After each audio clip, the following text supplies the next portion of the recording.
मुंशी प्रेमचंद की कहानी ईदगाह। दोस्तों, यह कहानी बहुत ही अच्छी कहानी है, बहुत ही फेमस, बहुत ही प्रसिद्ध कहानी है। मुंशी प्रेमचंद द्वारा लिखी गई कहानी है। दोस्तों, बिना क्लास को देरी किए चलिए क्लास को स्टार्ट करते हैं। रमज़ान का पाक महीना ख़त्म होने के बाद आखिरकार वो दिन आ गया जिसका सबको इंतज़ार था।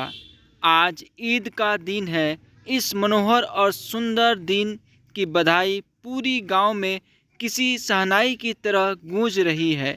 चारों तरफ हरियाली ही हरियाली नज़र आ रही है। खेतों में अलग ही रौनक नज़र आ रही है।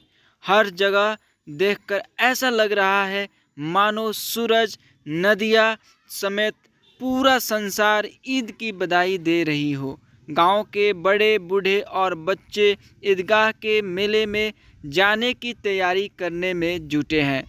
कोई अपने पुराने कपड़े सिला रहा है तो कोई जल्दी जल्दी अपने घर और खेत का काम निपटा रहा है।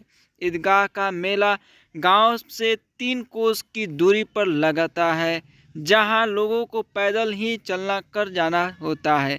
मेले से घर वापस आने में भी देर हो जाती है। ईदगाह में जाने को लेकर सबसे ज़्यादा खुशी लड़कों में नज़र आ रही है। भले ही किसी ने एक रोज़ा भी न रखा हो, लेकिन ईदगाह जाने की खुशी उनके चेहरे पर साफ है। पूरे महीने में ये लड़के इस दिन का बेसब्री से इंतज़ार करते हैं।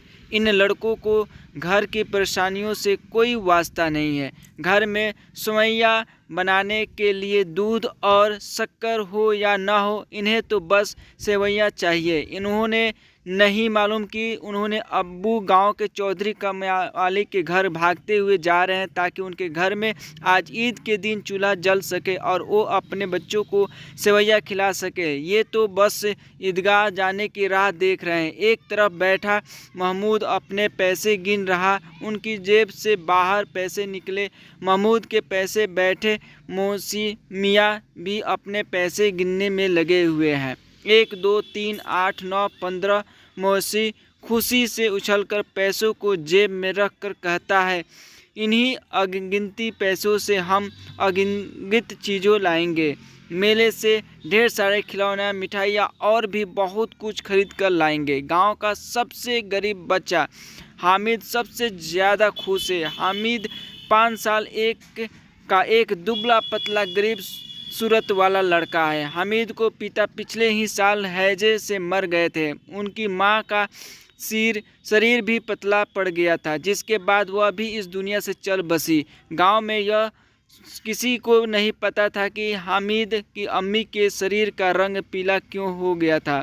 परिवार के नाम पर हामिद के पास एक बूढ़ी दादी थी जिसका नाम था आमिना।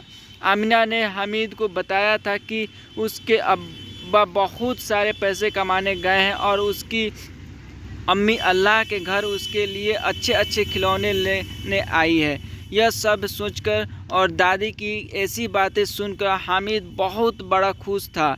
वह कहता था जब उसके अब्बू और अम्मी वापस आएंगे तो ढेर सारे पैसे और खिलौने से वह मेहसिन, नूरे और मम्मी के चिड़िया करके अपने गरीब से हामिद और अमीन दोनों की वाफिद करेंगे। हामिद के पास एक भी जूते जोड़ी नहीं थे। उसके पास सिर्फ एक पुरानी और गंदी टोपी थी। यह सब सोचकर बूढ़ी अम्मी अपनी कोठरी पे बैठी रो रही थी कि आज ईद के दिन भी उसके घर में खाने के लिए कुछ नहीं है। वह ईद के दिन को कोस रही थी कि जब उसके ऐसे ही अंधेरे में रहना था तो ईद आती ही क्यों है। तभी कोठरी में हामिद आता है और दादी से कहता है, तुम डरो मत, मैं मेले से सबसे पहले आ जाऊंगा। बूढ़ी आमिना परेशान थी कि गांव के सभी बच्चे अपने खालिद के साथ मेले में जा रहे हैं। वह हामिद को अकेले गांव से इतना दूर कैसे भेजे। कहीं वो मेले में की भीड़ में खो गया तो वह क्या करेगी। उसके पास जूते भी नहीं हैं। 3 कोस कैसे चलेगा, पैरों में छाले पड़ जाएंगे। उसी दिन आमिना ने गांव के फाहिमन के कपड़े सिले थे।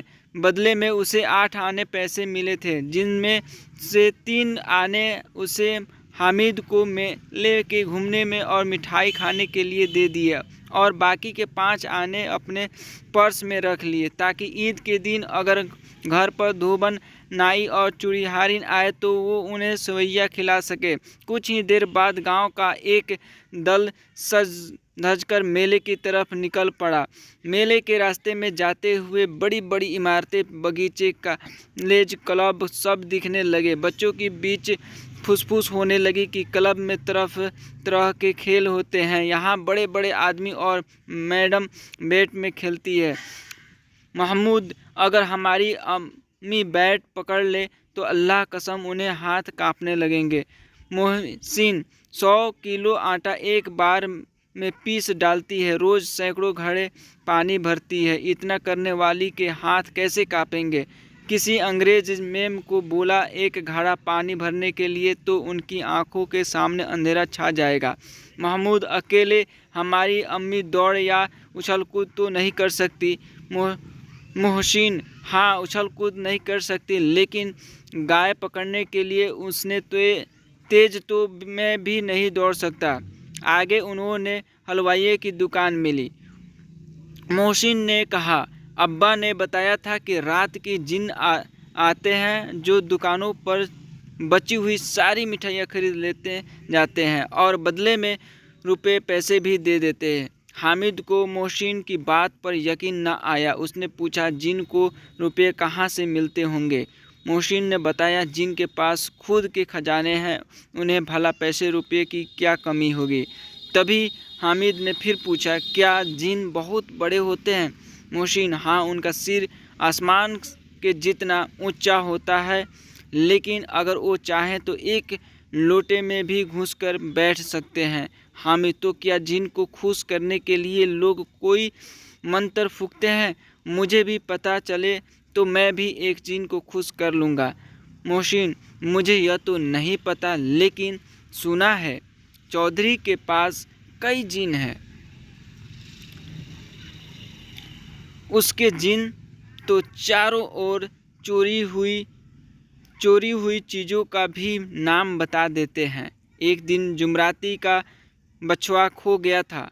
3 दिन बाद भी जब नहीं मिला तो वो चौधरी के पास गए। चौधरी ने फट से बता दिया कि उसका बछवा मवेशी खाने में है। थोड़ा आगे चलने पर पुलिस लाइन पहुंच गए। एक बच्चे ने कहा, यहाँ सब पुलिस वाले रहते हैं जो रात रात भर घूमकर घरों में चोरियां होने से रोकते हैं। यह बात सुनकर मोहसिन बोला, गलत कह रहे हो तुम। शहर के सारे चोर डाकू इन पुलिस वालों से मिले होते हैं। चोरों से कहकर ये दूसरे मोहल्ले में चोरी करवाते हैं और खुद किसी दूसरे मोहल्ले में पहरा देते हैं। मेरा मामा खुद एक पुलिस वाले हैं।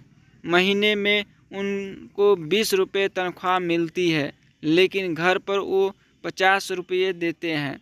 मैंने उनसे पूछा भी था कि इतने रुपये कहाँ से आते हैं, तो उन्होंने कहा कि अल्लाह देते हैं, वो चाहे तो एक दिन में लाखों भी कमा सकते हैं, लेकिन फिर बदनामी न हो इसलिए इतना ही लेते हैं।